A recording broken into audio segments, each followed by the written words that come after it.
Brother, may isa pa pala akong sasabihin sa'yo. Ano yan? Si Joan, tumakas siya ng China. Si Joan. Maayos ba kalagayan niya? Magaling na siya. Oo, okay na siya, pare. Magpapakasal na kami sa lalong madaling panahon. Totoo.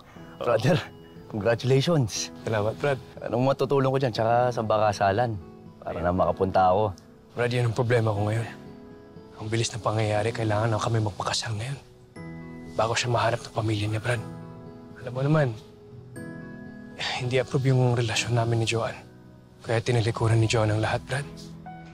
Para simpleng buhay lang kasama ko at simpleng kasal lang.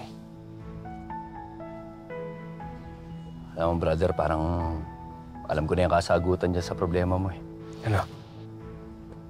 Bakit hindi na lang sa resort ni Mayor kayo magpakasal? Total, magkakilala naman kayo ni Mayor. Kaya siguradong papayag siya. Tsaka, brother, doon maraming tutulong sa'yo. Kumbaga, kahit na simple lang yung kasal, gagawin natin itong masaya, parang kasal namin ni Bernice noon.